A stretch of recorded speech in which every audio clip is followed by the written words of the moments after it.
Forget about automating a task. What if you could automate an entire role? In this video, I'm going to show you ChatGPT's brand new agent mode. This agent mode will run processes on its own desktop while you do other things, work that actually matters. The best part is, it's totally free and ready to use.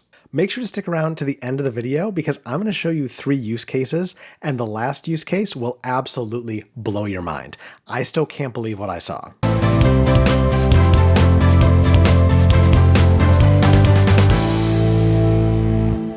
Welcome to the channel. If you're new here, I'm Mike. I'm a senior finance leader, and over the last decade, I've worked in finance everywhere from brand new startups all the way to the Fortune 100. And over that time, I've automated more than 20,000 hours out of companies' processes.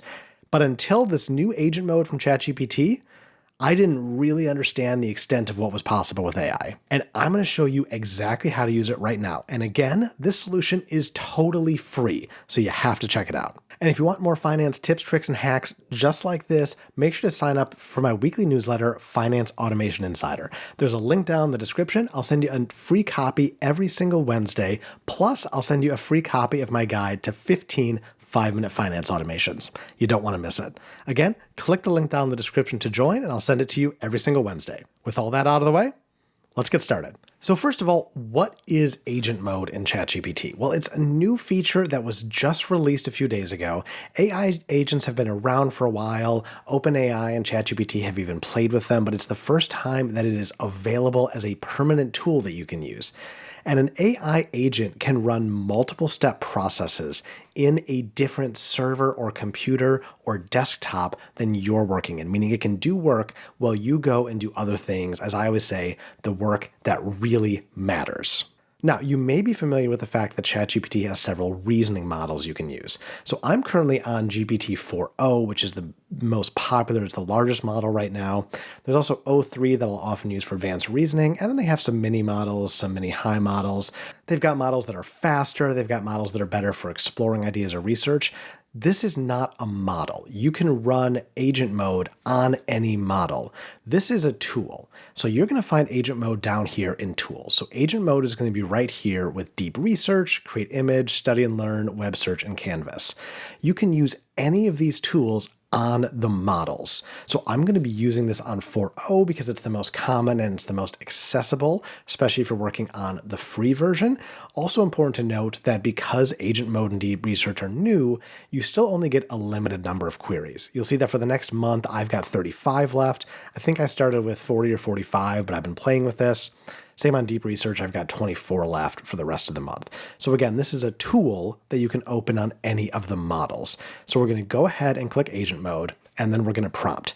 Now, to really show you how powerful this is, normally I've got my Spark framework for AI prompting to get really clean structured inputs, but I'm going to use a little bit of a looser prompt because I want to show you just how much thinking this agent mode can do on its own. So let's go ahead and get started.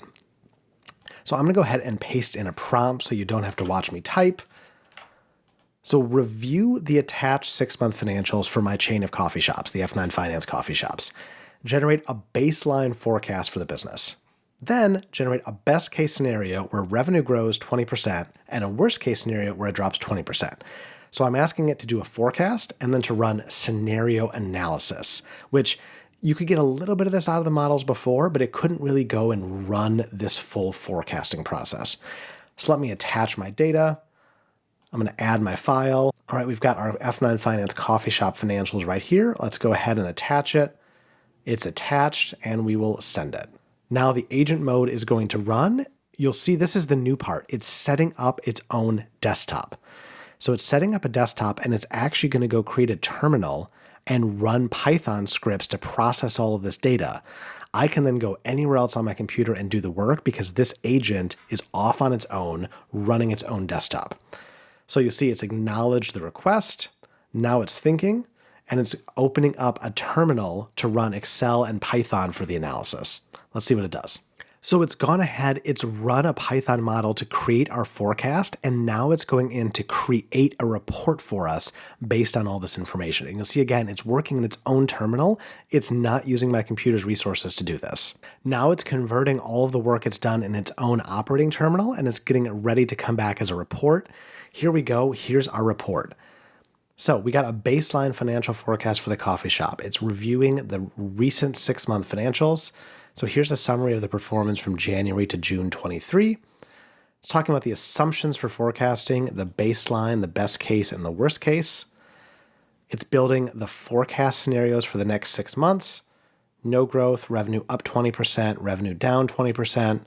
And then it's giving me commentary and next steps. Look at all of this. So this is the actual report. I can go ahead and I can share this or download it if I want to. And then it tells me as a summary the work it did and gives me comments on how I should understand and analyze this report. How cool is that? All of the Python scripts, all of the Excel work done on another terminal while I can go do other things. Have any questions so far? Go ahead and leave them down in the comments. I read and respond to every single question, and I'm more than happy to help. Now for the second use case, I want to merge data together, something we would normally be doing in a Power BI or Power Query. I'm going to feed ChatGPT a set of point of sale data and ask it to pull out operating trends to see if we can learn anything else about our business and how it's operating. So I want to merge this point of sale data that I'll attach with the financials. I want to analyze this combined data set to draw out any trends at the operating level that could inform our strategy. Because where we're going with this is we're going to want to give advice to each of our store managers, just like we're an FP&A business partner. We're going to want to give them advice about how they can improve actionably. So we want to bring that financial and operating data together, and let's see what ChatGPT can do. So I'm going to go ahead and I'm going to attach my file. Here's our point of sale data. We'll go ahead and pop that open. Do note you can go up to 25 megabytes. I had to cut this data set down a little bit so it will fit.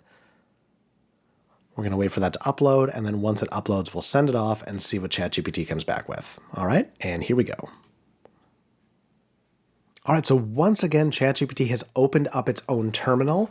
Now it's going off to do all of this work. It's inspecting it with Python, and it's going to add these together, and then we'll see if it comes back with any kind of cool insights or analytics for us. You see, as we're checking in on this work, I'm off doing other stuff while this is running. This is taking, about 5 minutes or so. Now it's in here, it's processing and it's aggregating the data. You'll see a lot of Python running. It's even going and getting pandas for us to run some pandas libraries in Python. And it's doing all of this work off on its own computer terminal. It's not slowing down my computer performance at all. So just checking in on our agent, it's planning some revenue analysis tasks. It's looked at all of the categories and the product mixes. It's continuing to do kind of an in-depth analysis and look for different threads it can pull on. And again, all of this is happening while I'm over on the computer doing other stuff. Checking in again now is analyzing product trends by store. It's analyzed all of our different times of day. It's really just digging through everything, comparing it to the financials to see what each store manager could possibly do to grow our business.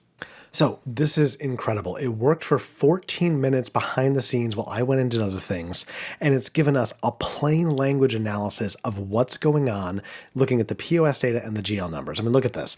So we're seeing that traffic, not ticket size, drove growth. POS transactions almost doubled. What can we do? So we can raise the ticket price. We're not getting enough out of each customer. We can align labor better to demand. We're probably running too many labor hours, and we need to promote off-peak because we have a lot of capacity that we're not using. We can also see that one of our stores has higher tickets than everywhere else, meaning potentially we could standardize best practices. So it's come back with an entire operational analysis merging with the financials. If you're enjoying this video and haven't already, make sure to subscribe to the channel. I post a new video like this every single Monday, and I don't want you to miss a thing. And now for our third use case, and this is the one that really impressed me when I was testing this out, we're going to ask it to develop a management report for each of the leaders of our stores that we can send to them with some best practices that they can put into place and really give them those actionable insights that actually move the needle. So let's go ahead and, all right, I'm going to say, give me a management report.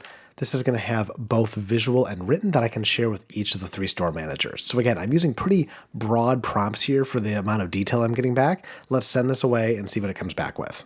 So it's come back, it said, hey, I didn't get quite enough information. I want to make sure I give you exactly what you're looking for. That's really cool. It said, do you want this as a deck? Do you want a PDF? And I said, I would like a slide deck that I can send them. And now it's back to thinking.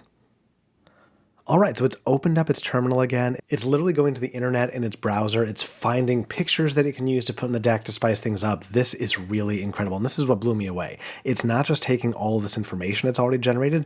That is really cool on its own, but it's literally building a presentation that works for the business that I've explained to it. I cannot wait to show you when I get back. If it's anything like what I got during my tests, you're going to be impressed. So checking out what it's doing, it's already gone and gotten all the images, it's gotten the presentation ready. Now it's going through and it's creating all of the commentary that it's going to add to the business to send to our managers. And it's running that process again. I've said it before, but all of this is happening in a completely different browser. It's not even happening on my computer, so I'm off doing other things with no performance issues while ChatGPT does its own thing. Checking in on it, it's now converting all of the slides, it's building the script so it can build the PowerPoint presentation for us, and it'll be coming back to us in a few minutes. So here it worked for 15 minutes. It's come back with an entire presentation for us. Let's go ahead and pop this presentation open. It's literally an entire deck. So we've got our agenda. We have a 6-month performance all charted out with both revenue and transactions. Remember, those are from 2 different data sets that I fed it. It's got information about the traffic doubling and ticket size staying flat. Here's our point of sale mix showing our coffee and tea. There's a little bit of tweaking we need to do here, but it has literally generated an entire PowerPoint presentation with charts, with commentary. How cool is this? I'll tell you, AI tools have been pretty unimpressive for a while, but this Agent GPT is a game changer. Because yes, we've been able to build these AI agents if you know how to go into coding, but this makes it accessible to anybody at any time. And I really encourage you to check it out. Open up your ChatGPT account. It's totally free. You'll get a certain number of credits and get started. It doesn't require any kind of fancy prompting. Just start playing around and seeing what you can do, because this is only going to get better and better from here. If you've enjoyed this video, then make sure to check out my video on using AI to improve your communication style. The great thing about this agent mode is that it's going to do a lot of the work for you, including commentary, emails, and variance analysis. And if you understand how to use AI and when to use AI to improve your communication, you can take this one step further. I'm going to put the link to that video right here. Again, it's all about how to use AI to improve your communication style. I'll catch you over there.